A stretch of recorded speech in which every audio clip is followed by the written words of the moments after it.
My guest today is Bart Sibrel, and you may remember him as the time where he approached Buzz Aldrin, and he asked him to put his hands on the Bible to swear as if they had landed on the moon. He went around talking to a lot of people. I think there was even a documentary about it. And then Buzz Aldrin got upset and punched him in. If you've ever seen that clip, that's the individual I'm interviewing today. He just recently wrote a book called Moon Man, The True Story of a Filmmaker on the CIA hit list. He was also the man behind the infamous Funny Things Happen on the Way to the Moon. He does not believe we landed on the moon. He thinks it's a hoax, and a lot of other things are hoax. We're going to see if we can figure this thing out by the end of today's interview. Having said that, Bart, thank you so much for being a guest on Valuetainment. Tell us why you were so convinced that the moon landing was a hoax, and what gave you this idea that it was a hoax? Well, I grew up as the biggest supporter of the moon landings. My dad was in the Air Force. He was an officer. He got a packet at the time of the alleged moon landings of publicity 9x12 color pictures. I had them up on my wall for 10 years, saw them every day from the age of 4 to 14, which is 3,650 times. And then I saw a television show with this gentleman by the name of William Casing on it. He worked as a contractor for Rocketdyne during the Apollo program for 6 years. He had very high security clearances because he would edit communications going from the top generals back and forth to correct their grammar and everything so they wouldn't look immature. And so he saw a classified memo from von Braun who said the odds of going to the moon successfully on the first attempt with 1960s technology was a 1 in 10,000 chance. And so he saw all these departments being shuffled around all the time. Just as soon as somebody got their full understanding of what they were doing, they would shuffle everybody around. They were doing departmentalization, so no one could see the full picture that the equipment certainly couldn't do it. I mean, here's the simplest proof. It's simply logical. What they're claiming is that they went 1,000 times farther than they can send astronauts today, 50 years ago, on the first attempt with 1/1,000,000th the computing power of a cell phone.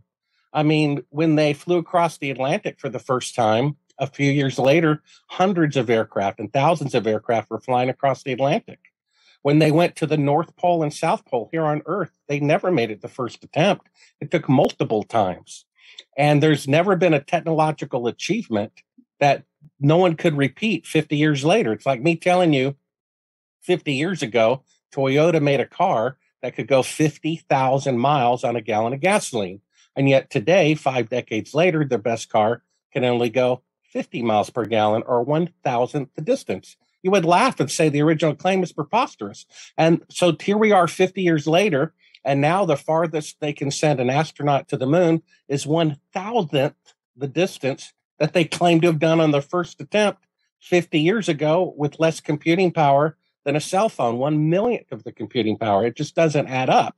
It's the only technological achievement that could not be repeated 50 years later. It's never happened. It's also the only time that they deliberately destroyed a technology. I mean, the B-52 is 70 years old, and there's still 200 of them in service. And yet they admit they destroyed all the Apollo equipment, and they're claiming they have to go back to the moon and recreate it from scratch. They destroyed all the original videotapes, all the original blueprints. You would never do that if you really went. You would only do that if there was a fraud and you were trying to cover your tracks. I'd go to the moon in a nanosecond. The problem is we don't have the technology to do that anymore. We used to, but we destroyed that technology, and it's a painful process to build it back again. So I started looking into it at a 14-year-old thinking, hey, you know, maybe this guy's right. I was open-minded 14-year-old. And then 10 years later, I'd become a filmmaker, and I was editing for the filmmaker who had produced the show I saw 10 years earlier. I said, do you remember that guy in your show who said we didn't go to the moon? No. Call the San Francisco production office. I did. They said, hey, look, if you called 1 or 2 days later, we wouldn't be able to tell you because we're deleting all 10-year-old archives. So I called up the guy. He said, hey, you know, you're a filmmaker. You should do a film about this. I took off about 6 months. I found out that 2 of the 3 astronauts on the first mission never give interviews. I found out that the administrator of NASA resigned days before the first mission. It's kind of strange before you're putting this big feather in your cap. I found out that the Soviets had launched the first satellite, the first animal, the first man, the first woman, the first two spacecrafts at the same time, and they never went to the moon. And then I look at these shadows. I'm a filmmaker. My job is to make fake scenes look real. And I can tell you from showing you one simple photograph that the moon landings are shot with electrical lighting. I mean, if you go out in sunlight, shadows always run parallel. You and a friend go out on a sunny day, and you'll see your shadows will never intersect. Bart, show us what you mean by this lighting. So here is a picture that I took in sunlight. You'll see that the shadows, because the sun is about 1,000 times bigger in diameter than the Earth, that it casts shadows in the same direction over an entire continent. Here's a picture that NASA claims was taken on the moon. Here you see the shadows are from an object about 5 feet apart from one another. Here's the astronaut shadow going at 12 o'clock. Here's the shadow of a rock about 5 feet away. It's going at 9 o'clock. This is all the proof that you need that the moon landings are fake. My job as a filmmaker is to make fake scenes look real. I use electrical lighting all of the time. And when I looked at those pictures, these things are guaranteed 100% shot in electrical lighting. I mean, there it is right here. This is all the proof that you need that we didn't go to the moon. And then in the course of making a funny thing happened on the way to the moon, we found classified footage of them faking part of the photography right in front of your eyes. When I popped in this tape, said, do not show to the public. Mind you, I had asked them for all the footage from just the first mission, figuring if they faked it, they were more likely to have made a mistake the first time they faked it. So I pop in this tape. It says, do not show to the public. And then I see this particular shot here of what is allegedly the blue Earth floating in space, because at this point in the mission, they're supposed to be 130,000 miles away from the Earth. And this is allegedly with the camera up against their window, shooting the Earth far away, which it's not. This was the only fake footage that the astronauts faked themselves. Basically, I'd gotten the same footage over and over again. I asked for unedited footage, but I didn't get any. Bill Casing thinks a whistleblower from NASA sent me this footage intentionally. So when I hit fast forward in the machine, I kept seeing this same shot for the full hour, which is kind of odd. Why would I see this little shot here of the Earth floating in space for a full hour? Because it was a special effect shot that they were trying to perfect. So I rewound the tape, I hit play, and I heard the CIA talking to the astronauts on the tape. Take a listen. Apollo 11, Houston, Goldstone says that the TD looks great. Over.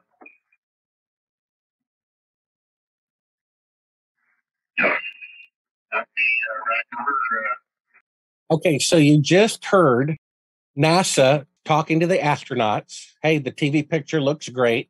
Then there's a 4-second delay. And then a third party, the CIA, says talk. And then the astronauts answer. Well, they're really in Earth orbit. So they heard them right away. If they had answered right away, it would give away the fact that they're very close to the Earth. So they had an earpiece in, and basically they were instructed not to answer NASA until 4 seconds went by. Apollo 11, Houston, Goldstone says that the TD looks great. Over.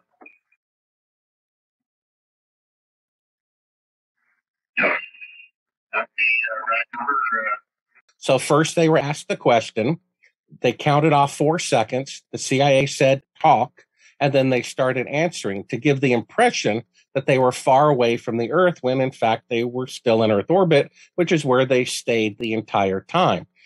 Oh, Apollo 11, Houston, Goldstone says that the TD looks great. Over.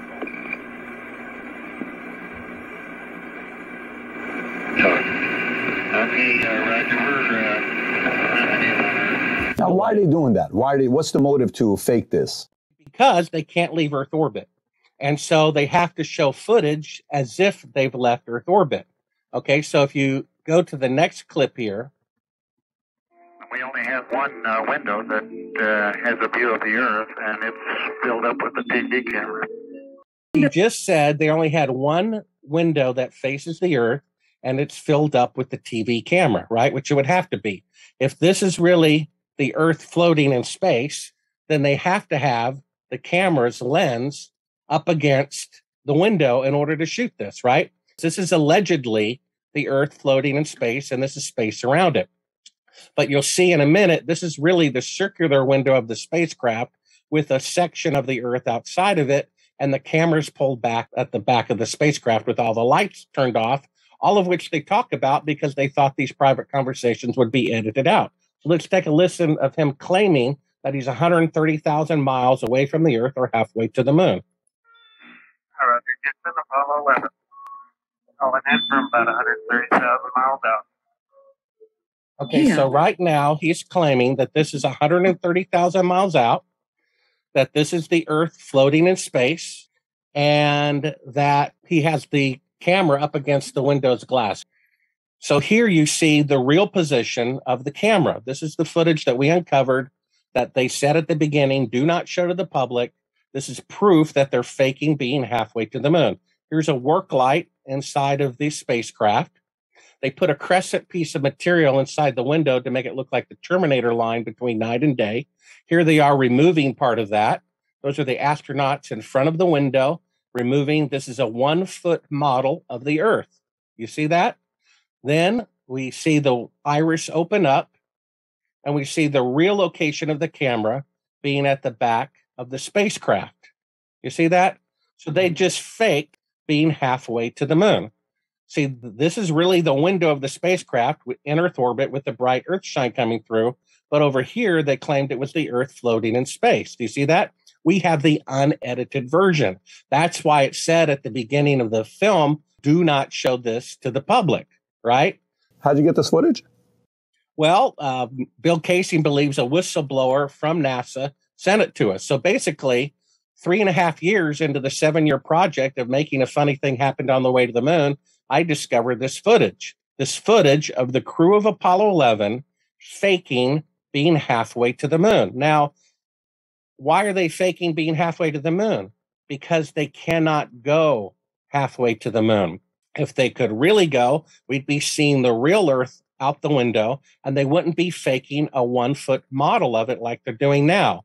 So if they're faking being halfway to the moon, it means they cannot leave Earth orbit. And what a surprise, 50 years later, they cannot leave Earth orbit. It's largely because of a radiation field that starts at about 1,000 miles up that they would have to go through in order to reach the moon.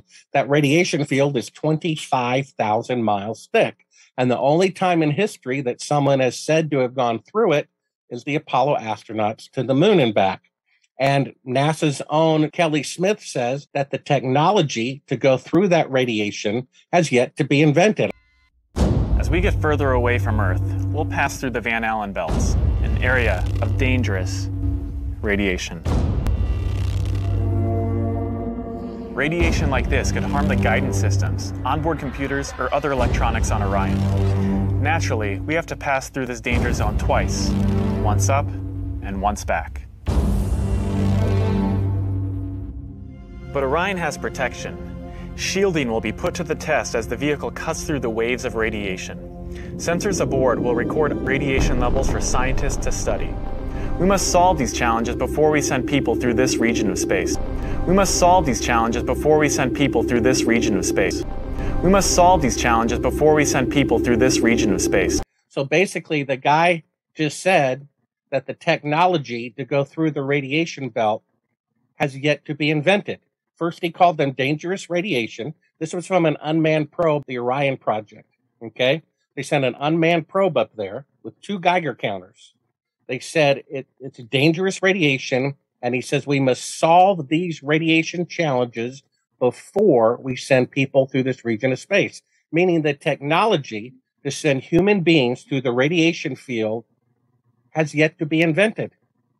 You see that? So I call up NASA. I said, let me talk to this guy. I'm a journalist. He said, oh, no, he didn't talk to journalists anymore since he made that mistake. And I said, well, send me these Geiger counter readings, right, of the radiation belts. And they said, that's classified. I said, wait a minute. You sent probes to the sun to find out how much helium is in the sun. those measurements are just nature. They're not classified. You sent probes to Jupiter to find out how much hydrogen is in Jupiter's atmosphere. That's just nature. So why would the amount of radiation in this radiation belt surrounding Earth, why would those measurements be classified? Because if they released them, it would prove that they're deadly and they cannot go to the moon. You know, when they made the atomic bomb 10 years later, it was like 100 times more powerful. And another 10 years later, it was 1,000 times more powerful. This is the only time in world history that technology has gone backwards. If they really went to the moon on the first attempt with 1/1,000th the computing power of a cell phone, they would have been on Mars 10 years later. They would have been in another solar system by now. The point is, it's impossible for technology to go backwards. Can you tell me big, credible mathematicians, doctors, famous power politicians, presidents who don't believe this event took place? Any major names that support that this never Bill happened? Clinton.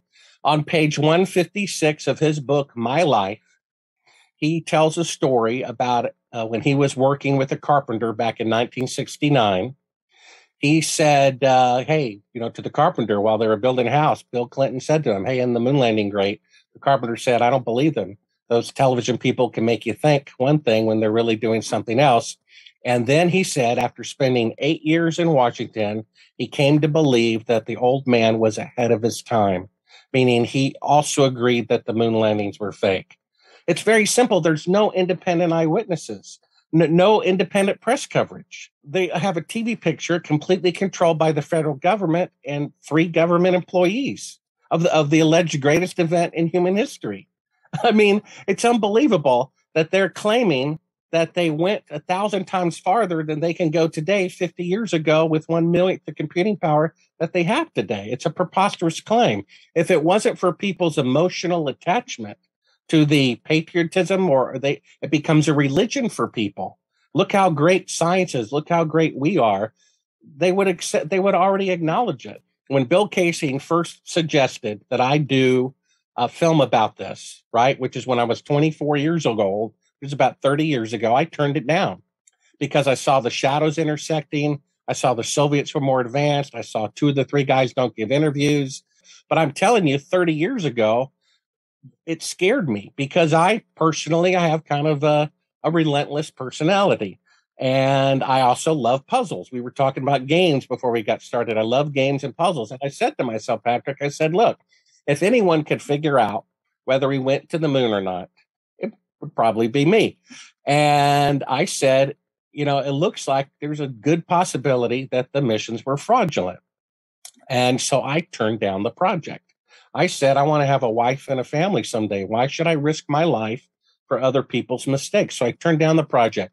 And then another client of mine, a Christian client, said, hey, I'll get one of your scripts, Mr. Filmmaker, to a famous Hollywood producer, if you do me a favor. I'm like, sure. They said, read the Bible. So I started reading the Bible June 5th, 1989, the day the man stood in front of the tanks in China. And it was a 1-year Bible divided into 365 reads. And over the next 5 years, I read the Bible 5 times from cover to cover. And after that, I realized, there is a God. There is good and evil.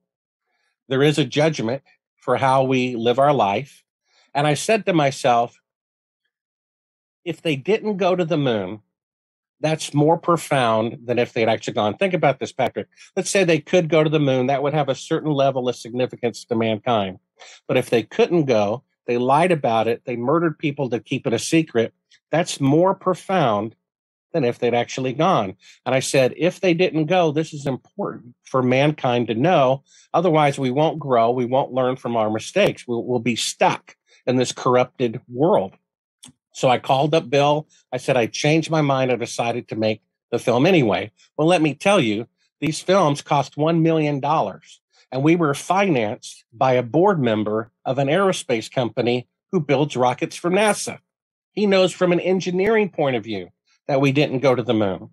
And he said it was his patriotic duty to finance these films to expose this fraud. Okay? That's who financed our movie. A board member of an aerospace company building rockets for NASA who knows they didn't go to the moon. Yeah. Plus, I had a guy who worked there for 6 years who said we didn't go to the moon. But I still said, well, maybe we'll find out. But when I found that footage of them faking the shot of being halfway to the moon with the CIA telling them how to do it, I'm like, oh my gosh, they really didn't go. And then it got, even worse. Then I found a source, okay, who was actually there at the time that they filmed it. Now, this is what I'm releasing in Moon Man for the very first time. He was personally there at a particular United States base, military base, and he stood beside President Johnson while they filmed the faking of Apollo 11, June 1st, 2nd, and 3rd of 1968. We're going to identify the code name for the Apollo project, the military base where it was filmed, and a list of 15 people. He was the chief of security at this base, and they said only these 15 people are allowed in to eyewitness this event. He had that list, and he gave it to me. He confessed on his deathbed that he was there, and some of these people are still alive today.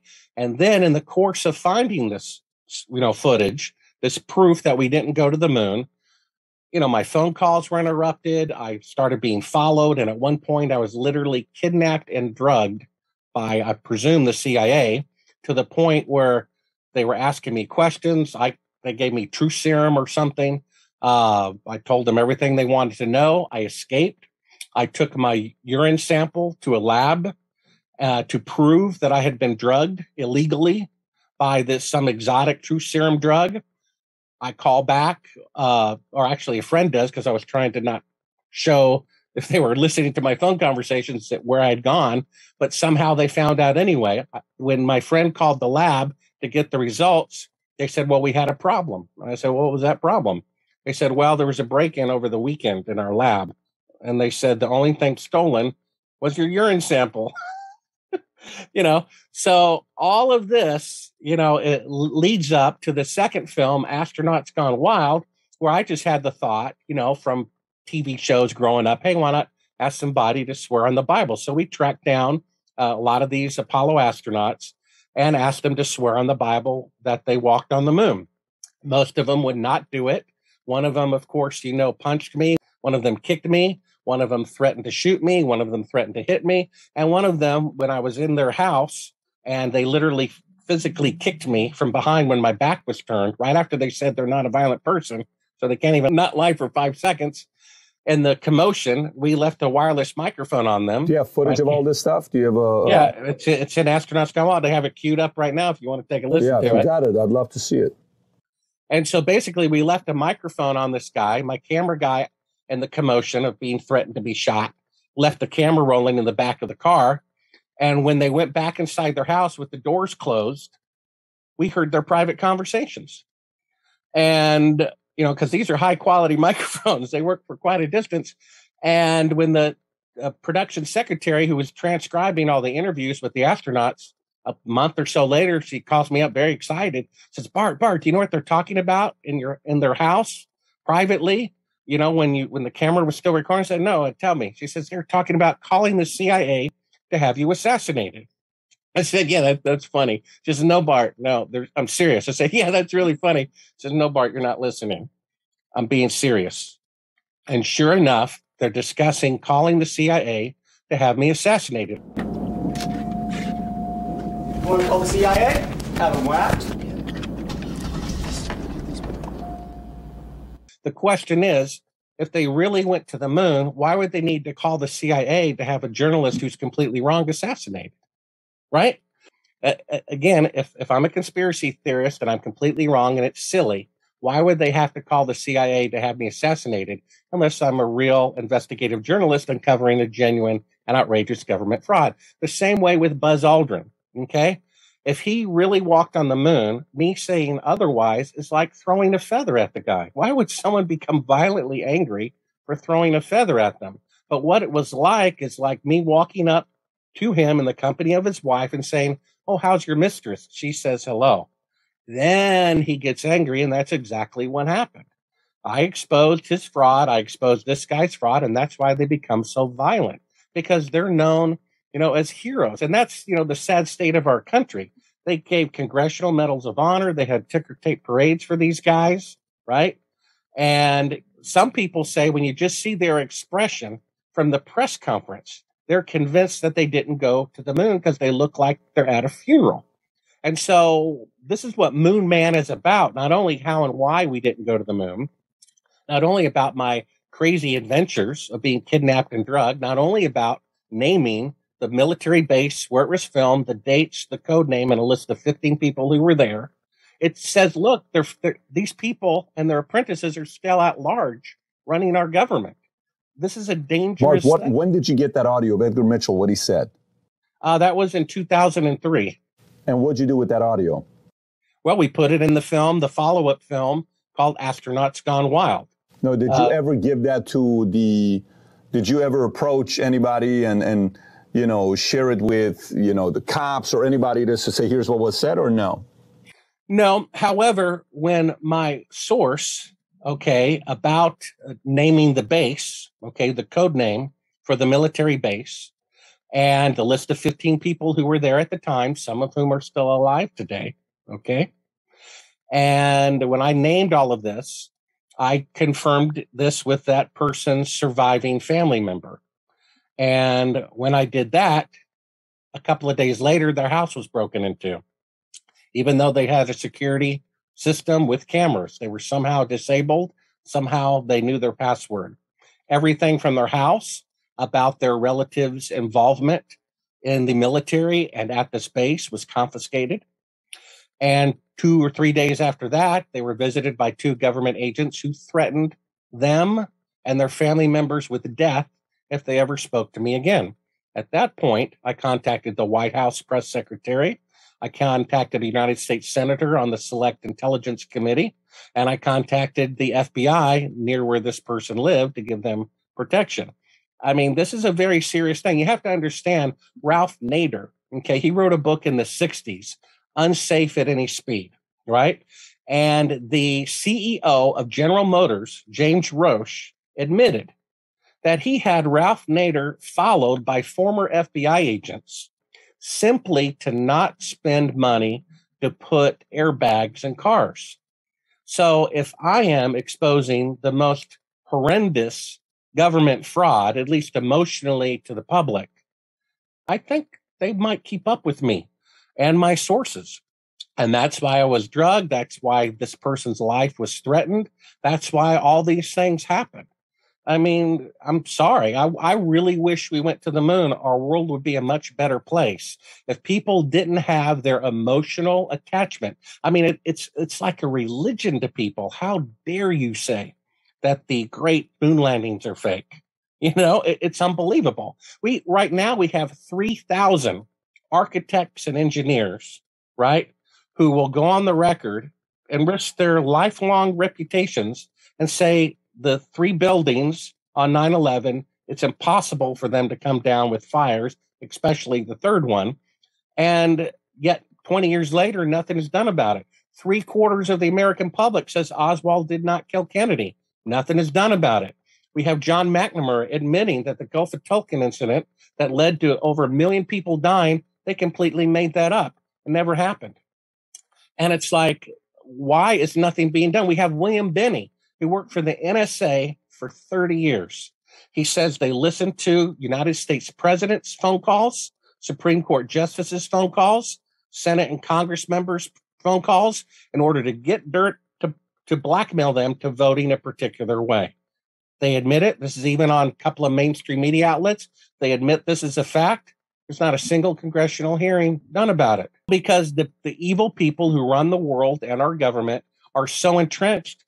They own the FBI. They own the Justice Department. What's the big deal about this? Courts. If this never happened, what's the big deal? Let's just say it never happened. What is the big deal about us proving that this never happened?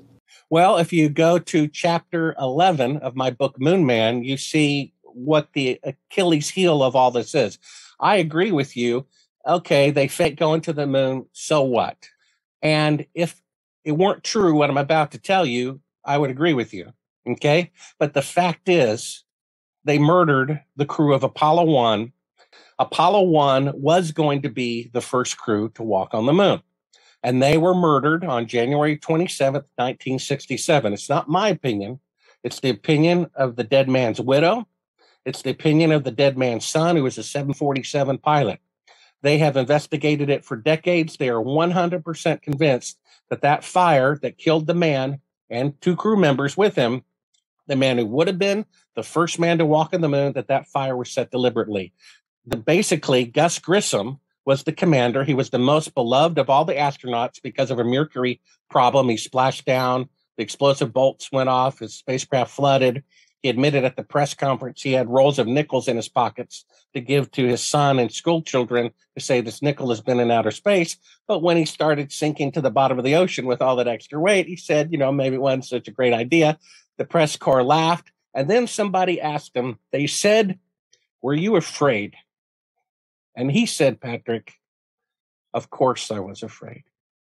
And everybody loved him. He was the biggest critic of the Apollo program. He wrote to his senator, he wrote to his congressman, he wrote to every general saying they're not fixing anything. A few minutes before he was burned alive, they couldn't get a wired intercom to work between 2 adjoining buildings. He said, "Guys, how are we going to go to the moon in 2 years if we can't get an intercom to work between 2 buildings?" He said, "I can't hear you. The intercom's not working." So he told his wife, who I interviewed extensively, that the CIA was all over the launch pad the day before the fire. The CIA went to his house and confiscated all of his critical reports he was filing with Congress before they even informed his widow that he was dead. They murdered the Apollo 1 crew because he would not cooperate in faking of the moon landing. The valid lifelong opinion of Betty and Scott Grissom. They have done thousands of hours of investigation. I'm just sharing their opinion. Their opinion is the Apollo 1 fire was set deliberate, and they have forensic evidence to back it up. So why was the CIA there the day before the fire? Why would they kill these 3 men and then later fake the moon landing? Because he wouldn't cooperate with it. That's why. He hung a lemon at the top of the spacecraft a few days before he burned alive. He said, "This thing is a lemon." He said, "We're 10 years away from going to the moon, not 2. He complained thousands of times, "You need to fix this, this, this." They never fixed any of it because they knew they were only going into Earth orbit and they had not yet informed the astronauts. Same thing with Barron. He was a whistleblower and he did a report, 2 reports for Congress saying this is not going to the moon by the end of the decade. They're claiming they need 15 years to return to the moon with 5 decades better technology than when they had an 8-year goal to go to the moon. Before cell phones and microwave ovens, they could do it in 8 years. Now, 50 years later, it's going to take 15 years. Reagan said they'd go back to the moon in 5 years. Never happened. Then the president after him, Clinton, said they'd go to the moon. Never happened. George Bush Sr. said they'd return to the moon in 5 years. Never happened. George Bush Jr. said twice they'll go to the moon in 5 years. Never happened. Obama said we'd go to the moon in 5 years. Never happened. And they said they're going to send an unmanned probe to orbit the moon. And that never happened. They said that in 2016, by 2018, we'll have an unmanned probe going around the moon. That never happened. They can't even do that. Did Trump ever say we're going on the moon? We're gonna. I think he set the goal of 2024, and they just said about 3 or 4 months ago they can't do that either.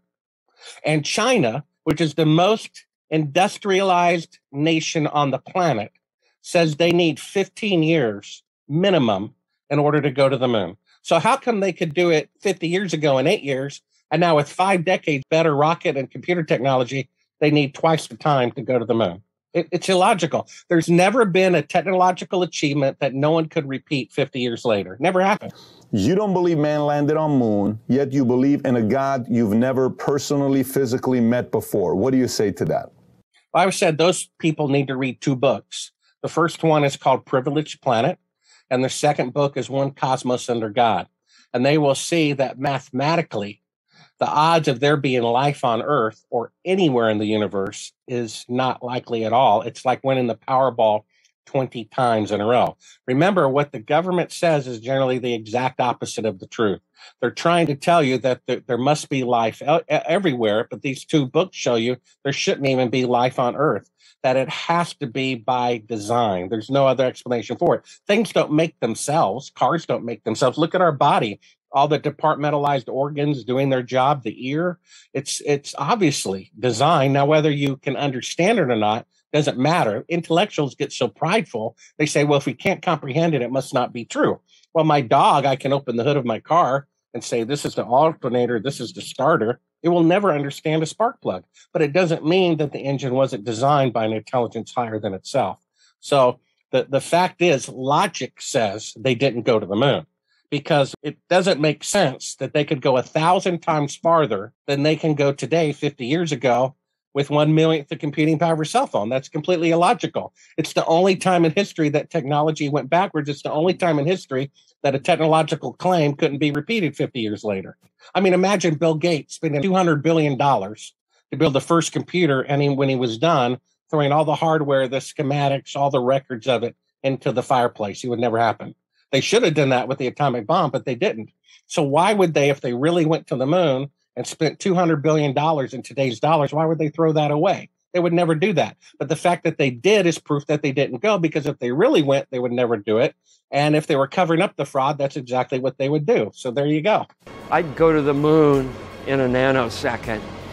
The problem is we don't have the technology to do that anymore. We used to, but we destroyed that technology.